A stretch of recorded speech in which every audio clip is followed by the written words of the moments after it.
শুভ সকাল দর্শক, দেশ এবং বিদেশে যে যেখানে বসে দৈনিক পত্রিকার খবরাখবর নিয়ে এশিয়ান টেলিভিশনের নিয়মিত আয়োজন এশিয়ান সংবাদ বিশ্লেষণ দেখছেন। সকলকে স্বাগত জানাচ্ছি আমি কাউসার আহমেদ। দর্শক, অনুষ্ঠানের মধ্য দিয়ে দেশের প্রধান প্রধান যে পত্রিকাগুলো রয়েছে সেগুলো সংবাদ শিরোনাম আপনাদেরকে জানিয়ে থাকে এবং এগুলো পর্যালোচনা করে থাকে। দেরি না করে চলে যাচ্ছি মূল আয়োজনে।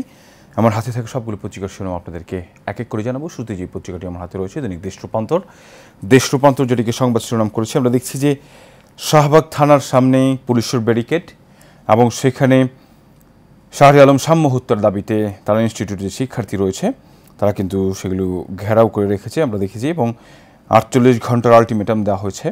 সেই 48 ঘন্টার আলটিমেটামের মধ্যে তাদেরকে কিন্তু আমরা দেখছি যে আইনশৃঙ্খলা পরিস্থিতির বাহিনী চাপে রয়েছে এবং আমরা দেখছিলাম যে এর আগে থেকেই গত পরশুও কিন্তু ঢাকা বিশ্ববিদ্যালয়ে ছাত্রদল শাখা এবং ছাত্রদলের যারা নেতাকর্মী রয়েছে তারা কিন্তু বিভিন্ন দাবি দাওয়া নিয়ে ভিসির বাসভবন সহ বিশ্ববিদ্যালয়ের বিভিন্ন চত্বরে তারা কিন্তু বিক্ষোভ কর্মসূচি ঘোষণা করেছে। এর পাশে আমরা আরেকটি সংবাদ দেখছি, ভয়ানক চাপে ভারতে আশ্রিত আওয়ামী লীগাররা, 50 নেতার যুক্তরাষ্ট্র ইউরোপ যাওয়ার খবর, পুশব্যাক পদ্ধতি অনুসরণ করে ফেরত পাঠানো ভালো, হুমায়ুন কবির। দর্শক, আমরা দেখছিলাম যে ভারতে আশ্রয় নেওয়া আওয়ামী লীগ নেতাদের কপালে ইতিমধ্যেই ভাঁজ পড়েছে। এর কারণ হিসেবে আমরা দেখছি যে ভারতের যারা অবৈধ নাগরিক রয়েছে তাদেরকে কিন্তু ধরে বাংলাদেশে পুশব্যাক করানো হয়েছে। এই পুশব্যাক অনেক দিন ধরেই চলছে। আমরা দেখছি প্রতিনিয়ত কাউকে না কাউকে অবৈধভাবে যারা বসবাস করছিলেন ভারতে তাদেরকে ধরে বাংলাদেশে পাঠানো হচ্ছে। সেই দিক থেকে আমরা দেখছি যে বাংলাদেশের বিজিবি তারা কিন্তু টহল অবস্থায় রয়েছে এবং অনেকেই যারা অবৈধভাবে বাংলাদেশকে পুশব্যাক করছে, পুশিন করছে, তাদেরকে কিন্তু আবার ফেরানো হচ্ছে। এই ধরনের একটি ঘটনা কিন্তু দু দেশের মধ্যকার চলছে। এর মধ্যেই আমরা দেখছিলাম যে সরকারের এই ঘোষণার পরে কিন্তু এখন বিপাকে পড়েছেন বাংলাদেশ থেকে পালিয়ে যাওয়া অসংখ্য আওয়ামী লীগের নেতাকর্মী, যারা অল্প সময়ের মধ্যে আমরা দেখেছিলাম যে যখন 5 আগস্টের এই ঘটনা ঘটল, বাংলাদেশ থেকে ফ্যাসিস্ট সরকার বিদায় নিল, তখন কিন্তু অনেকেই যারা আগে থেকে দেশ ত্যাগ করেছিলেন তারা কিন্তু যেতে পেরেছিলেন। এরপরে আসলে যারা দেশ ত্যাগ করতে পারেননি, নিষেধাজ্ঞা দেওয়া হয়েছিল, অনেকে আমরা দেখেছিলাম অনেকে চেষ্টাও করেছিলেন, তাদেরকে ঢাকার শাহজালাল আন্তর্জাতিক বিমানবন্দর থেকে তাদেরকে ফেরত পাঠানো হয়েছে। এই ঘটনার পর বাংলাদেশের সীমান্তবর্তী যেই দেশ রয়েছে ভারত, সেই ভারতে কিন্তু অনেকেই বিভিন্নভাবে অবৈধভাবে কিন্তু সেই ভারতে পাড়ি জমিয়েছেন এবং সেখানে তারা কিন্তু নিরাপদে আশ্রয় নিয়েছিলেন। আমরা দেখেছিলাম সামাজিক যোগাযোগ মাধ্যমে বেশ কিছু ছবিও তাদের ভাইরাল হয়েছে। আমরা দেখেছি সেগুলো তারা কোনো রেস্টুরেন্টে আড্ডা দিচ্ছেন, এই ধরনের অনেক ঘটনা দেখছিলাম। যারা একেবারে আওয়ামী লীগের হাইকমান্ড নেতা থেকে শীর্ষ পর্যায়ের নেতা থেকে তৃণমূল পর্যায়ের নেতারা তারা কিন্তু ভারতে রয়েছিলেন। এখন তারা যারা অবৈধভাবে সেখানে বসবাস করছেন তাদেরকে ধরা হচ্ছে, ধরে তাদেরকে দেশে পাঠানো হচ্ছে। ফলে যারা এই অসংখ্য নেতাকর্মী যারা বাংলাদেশ থেকে পালিয়ে গিয়েছিলেন তারা কিন্তু এখন বিপাকে পড়েছেন। সেটি একটি সংবাদ করা হয়েছে। পরে আমরা দেখছি ওড়ার সময় পড়ে গেল বিমানের চাকা, নিরাপদে অবতরণ। দর্শক, এই সংবাদটি গতকালকে সবাইকেই কিন্তু চিন্তার ভাঁজ ফেলেছিল বাংলাদেশের মানুষকে। আমি দেখছিলাম যে কক্সবাজার থেকে উড্ডয়নরত একটি বিমান হঠাৎ করেই জরুরি অবতরণের জন্য ঢাকা শাহজালাল আন্তর্জাতিক বিমানবন্দরে অনুমতি চায়। পরে সেখানে কিন্তু ফায়ার সার্ভিস সহ জরুরি যে অবস্থাগুলো রয়েছে সেই অবস্থা নেওয়া হয়েছিল, কিন্তু একেবারে নিরাপদেই সেই বিমানটি অবতরণ করেছে। আমরা জানি সেখানে সেই বিমানে 71 জন যাত্রী ছিল, যার মধ্যে শিশু, নারী অনেকেই ছিল। ফলে সবার বিশেষ করে যাদের পরিবারের সদস্যরা এই ফ্লাইটে ছিলেন তারা কিন্তু একেবারে চরম পর্যায়ে আতঙ্কের মধ্যে ছিলেন। কারণ আমরা জানি যে বিমান দুর্ঘটনার যে ঘটনাগুলো ঘটে সেগুলোতে সচরাচর প্রায় সব যারা যাত্রী রয়েছে বেশিরভাগ যাত্রী কিন্তু মারা যায়। ফলে এইটি কিন্তু একটি চিন্তার বিষয়। আমরা দেখেছিলাম যে পাইলটের নৈপুণ্যতার কারণে কিন্তু একেবারে নিরাপদে সেটি অবতরণ করতে পেরেছে। ফলে এই যে 71 জন যাত্রী তার কারো কিন্তু কোনো ধরনের ক্ষয়ক্ষতি হয়নি। সুবাড্ডা খালে পানি আনতে কোটি কোটি টাকা পানিতে, দখল দূষণে বিলীন খালটি হেঁটেই পার হওয়া যায়। খাল রক্ষা এবার 317 কোটি টাকার প্রকল্প অন্তর্বর্তী সরকারের। আসিয়া ধর্ষণ হত্যা মামলার রায় আজ। দর্শক, আমরা মাগুরার চাঞ্চল্যকর শিশু আসিয়া ধর্ষণ ও হত্যা মামলার রায় ঘোষণা করা হবে আজ। সরকারকে প্রভাবিত করার চেষ্টা চলছে। বিএনপি স্থায়ী কমিটির সদস্য নজরুল ইসলাম খান, জগন্নাথ বিশ্ববিদ্যালয়ের শিক্ষার্থীদের দাবি মেনে নিয়েছে সরকার, অনশন ভাঙালেন ইউজিসির চেয়ারম্যান। আমরা দেখলাম যে কয়েকদিনের টানা একেবারে দাবি তাদের, এবং সেই দাবিতে কিন্তু গতকালকে আমরা দেখেছিলাম এবং গতকালকার আগের দিন শিক্ষক থেকে শিক্ষার্থী সবাই কিন্তু সেই আন্দোলনে অংশ নিয়েছিলেন। ফলে তাদের এই যে টানা কয়েকদিনের আন্দোলন, সেই আন্দোলন সফল হয়েছে এবং তারা যে দাবি দেওয়া নিয়ে আসছিলেন সেই দাবি দেওয়া কিন্তু মেনে নেওয়া হয়েছে।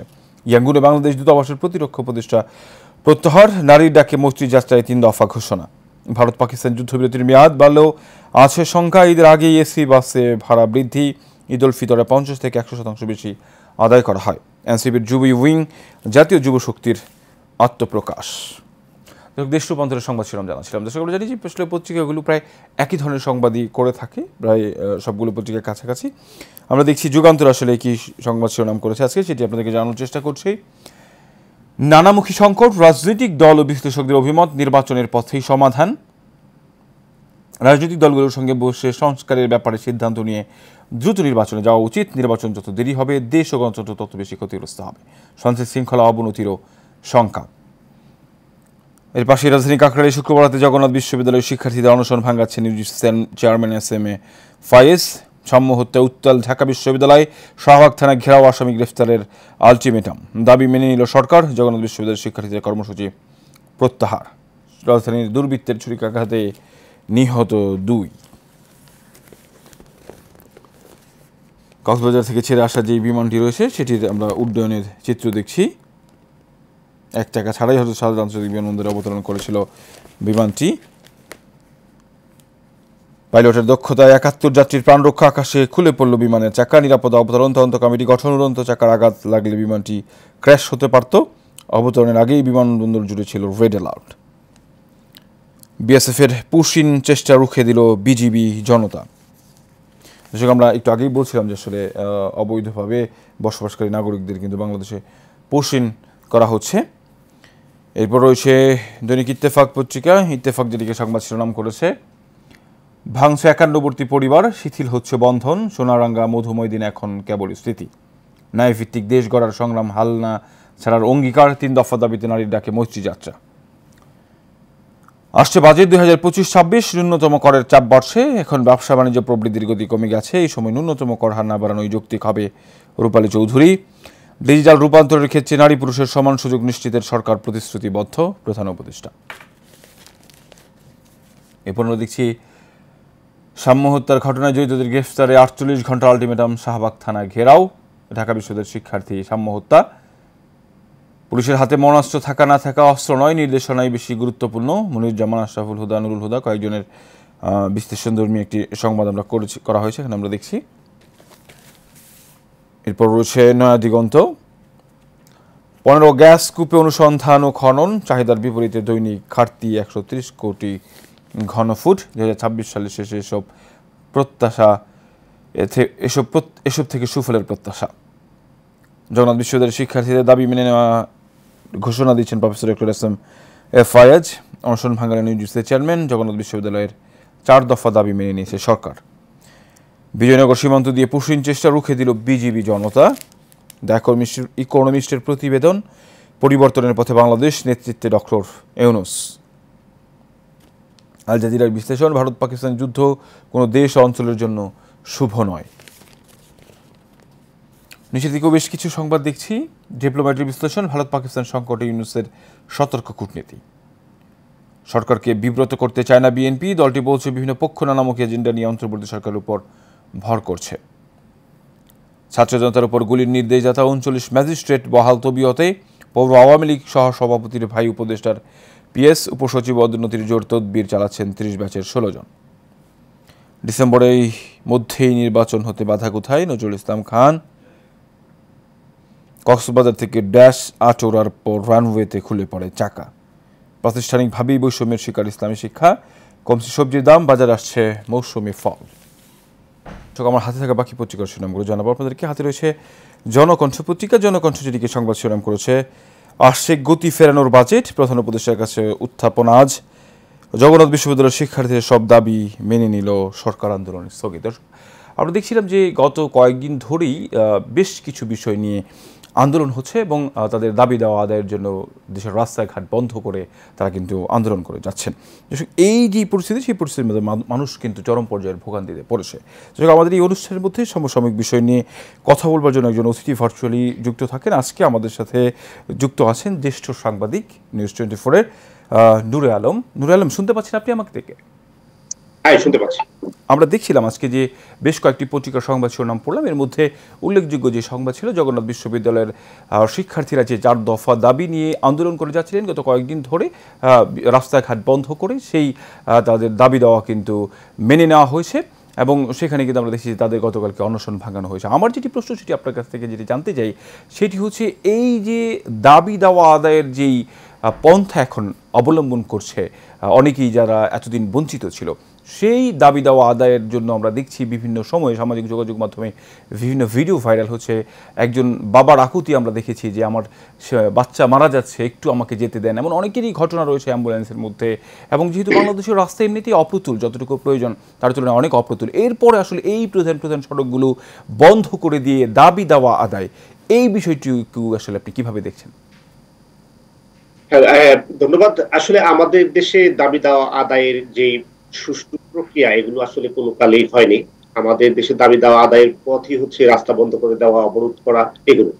তবে জগন্নাথ বিশ্ববিদ্যালয়ের বিষয়টিকে আমি একটু ভিন্নভাবে দেখতে চাই।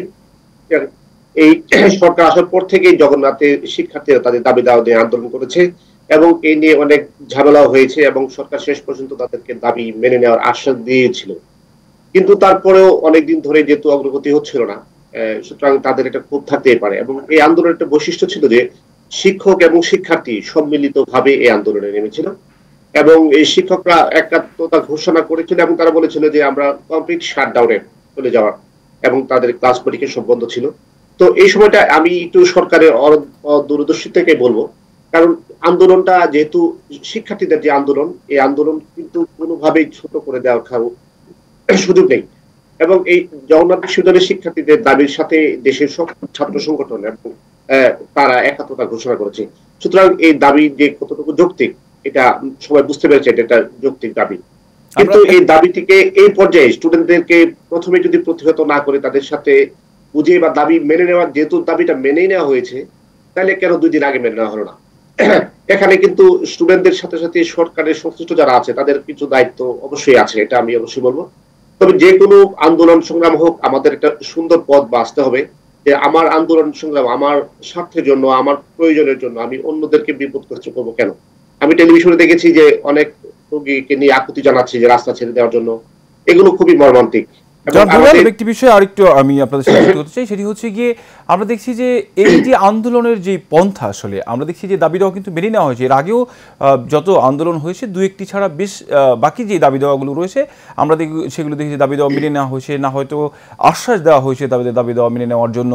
কিন্তু আমরা দেখছি যে এই যে দাবি দেওয়া আদায়ের জন্য যেই পন্থা অবলম্বন করছে জাতি, সেটি আসলে কতটুকু যুক্তিযুক্ত এবং এইটি ছাড়া আসলে বিকল্প কি পথ অবলম্বন করা যেত? এখানে স্টুডেন্টদের ফর্মাল মানে চরম আন্দোলনে যাওয়ার আগে আরো কিছু সুযোগ ছিল আমার মনে হয়, কিন্তু তারা হয়তো মনে করেছে এই চরম পন্থায় না গেলে হয়তো দাবিগুলো আদায় করা সঠিকভাবে হবে না বা দ্রুত হবে না, সুতরাং এটাই যুক্তিযুক্ত ছিল। কিন্তু আমাদের আরেকটা সমস্যা হচ্ছে যে আমাদের জাতীয় জীবনে আমরা যাদেরকে দেখি সাধারণ প্রক্রিয়া, যেমন স্মারকলিপি প্রদান বা অন্য যে কোনো স্বাভাবিক প্রক্রিয়ায় যেগুলোকে বলা হয় নিরীহ কর্মসূচি, ওইসব কর্মসূচিতে আসলে আমাদের দেশে তেমন একটা কাজ হয়নি, এটাও সত্যি কথা। তবে সকল পক্ষেরই, যেমন আমাদের সমস্যা শুরু হওয়ার আগে আমাদের শরীরে যেমন কোনো সাধারণ রোগ তৈরি হয়, তখন যদি আমরা ট্রিটমেন্ট না করি তাহলে কিন্তু এটা অনেক ধরনের রোগের তৈরি করে।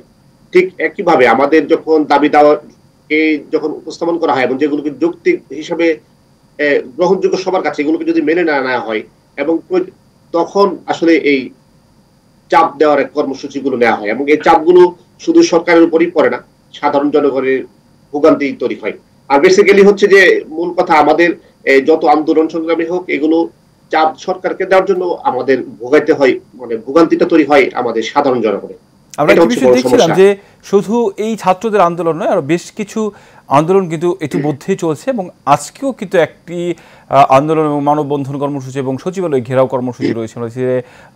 ঢাকা দক্ষিণ সিটি কর্পোরেশনের মেয়র যাকে ঘোষণা করা হয়েছে আদালতের রায়ের মাধ্যমে এবং নির্বাচন কমিশন থেকেও সেটি সমর্থন করা হয়েছে, সেই জায়গা থেকে কেন তাকে শপথ পড়ানো হচ্ছে না সেটি নিয়েও একটি আন্দোলন চলছে এবং আরও বেশ কিছু আন্দোলন কিন্তু আমরা দেখছি যে নারী সংস্কার কমিশন যে প্রস্তাব দিয়েছে সেটি নিয়েও একটি জায়গায় আন্দোলন হচ্ছে। বিভিন্ন আন্দোলন আন্দোলন কিন্তু চলছে।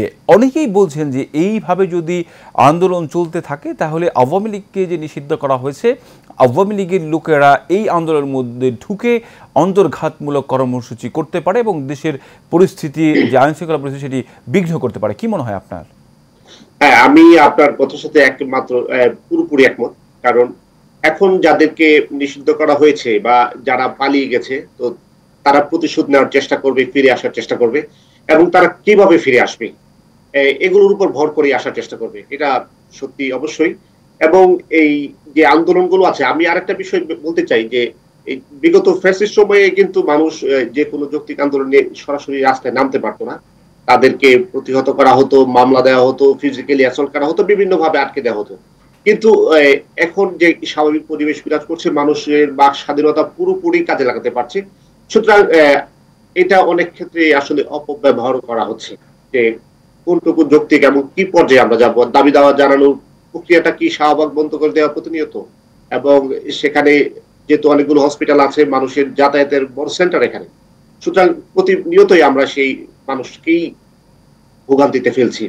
এবং এটা সর্বমহলেরই ধারণা যে যে কোনো আন্দোলন সংগ্রামের পিছনেই যারা পালিয়ে গেছে, যারা পলাতক বা যারা ক্ষমতা হারিয়েছে, তারা যে কোনো মূল্যে ফিরবে, এবং অস্থিতিশীলতা সৃষ্টি করে রাখাই তাদের মূল এজেন্ডা। এবং আপনারা জানেন যে প্রচুর টাকা পয়সা লুট হয়েছে, এবং এগুলো ওরা বিভিন্ন ভাবে কাজে লাগাবে, এটাই বাস্তবতা। যে নিশ্চয়ই আসলে এই ব্যাপারে আপনি যেমনটি বলছিলেন, সরকারের যারা সংশ্লিষ্ট রয়েছেন তারা অবশ্যই চৌকান্না থাকবেন, এবং যারা আন্দোলনগুলো করছেন তারাও নিশ্চয়ই এই ব্যাপারে যারা সংশ্লিষ্ট রয়েছেন তারা দেখভাল করবেন। এটাই আসলে সবার প্রত্যাশা। আপনাকে অসংখ্য ধন্যবাদ আমাদের সাথে সময় দিয়ে যুক্ত হওয়ার জন্য। দর্শক, আমরা শুনছিলাম আসলে সমসাময়িক যে বিষয়টি, বিশেষ করে বিভিন্ন দাবি দেওয়া নিয়ে যে আন্দোলন, সেই আন্দোলনে আসলে কি করণীয়, কি করা দরকার, সেগুলো নিয়ে আমরা শুনছিলাম। দর্শক, আমার হাতে রয়েছে বাংলাদেশ প্রতিদিন পত্রিকা। বাংলাদেশ প্রতিদিন পত্রিকার সংবাদ শিরোনাম জানাবো। কোন দিকে যাচ্ছে রাজনীতি, অন্তর্মহলে নানান মেরুকরণ, হিসাব নিকাশ ভিন্ন হলেও লক্ষ্য সবার এক। আওয়ামী লীগের প্রধান কার্যালয় জুলাই যোদ্ধাদের দখলে। দি ইকোনমিস্টের প্রতিবেদন, হাসিনার ক্ষমতাচ্যুতির 9 মাস পর হলেও বড় পরিবর্তন হচ্ছে না। 7 কলেজের শিক্ষার্থীরা আবার রাজপথে নামছেন, এনসিপি জামায়াতের দূরত্ব বাড়ছে। শিক্ষার্থীদের দাবি মানল সরকার, ভারত পাকিস্তান যুদ্ধবিরতির মেয়াদ 2 দিন বাড়ল। রাশিয়া ইউক্রেন শান্তি আলোচনা, পুতিনের উপস্থিতি ও নিঃশর্ত যুদ্ধবিরতি চান জেলেনস্কি। প্রথম আলো সেই একই সংবাদ, জগন্নাথ বিশ্ববিদ্যালয়ের দাবি মেনে নেওয়ার ঘোষণায় শেষ হল আন্দোলন। অধিকারের প্রশ্নে সমঝোতা নয়, নারী ডাকে মৈত্রী যাত্রা। রাজধানীর মানিক মিয়া অ্যাভিনিউয়ে ধর্ষণ, নিপীড়ন, অসমতা, অন্যায্যতা, শ্রমের অবমূল্যায়ন, অগ্রবাদের বিরুদ্ধে সম্মিলিত কণ্ঠে আওয়াজ। 8 মাসে 192 একর জমি, 28 ভবন, 38 ফ্ল্যাট জব্দ। একবার সেই যে পত্রিকাটি আমার হাতে রয়েছে, English daily, the daily star. Daily star যেটিকে সংবাদ শিরোনাম করছে সেটি জানাচ্ছে আপনাদেরকে, private airline couch in bind 10 private carrier operated over the past 3 decades, now only 2 running. Reason for local airlines failure. দর্শক, আমরা সেই নারী মৈত্রীর যেই প্রোগ্রাম সেটি দেখছিলাম, এবং জগন্নাথ বিশ্ববিদ্যালয়ের যেই প্রোটেস্ট ছিল, সেই প্রোটেস্টের সংবাদ একেবারে ডেইলি শেয়ার করেছে যে তাদের দাবি দেওয়া মেনে নিয়েছে। দর্শক, একেবারে শেষ মুহূর্তে চলে এসেছে দৈনিক পত্রিকার খবরাখবর নিয়ে এশিয়ান টেলিভিশনের নিয়মিত আয়োজন এশিয়ান সংবাদ বিশ্লেষণ অনুষ্ঠান। আগামীকালকে দেখা হবে একই জায়গায় একই অনুষ্ঠানে। ততক্ষণ পর্যন্ত ভালো থাকবেন, সুস্থ থাকবেন। ধন্যবাদ সবাইকে।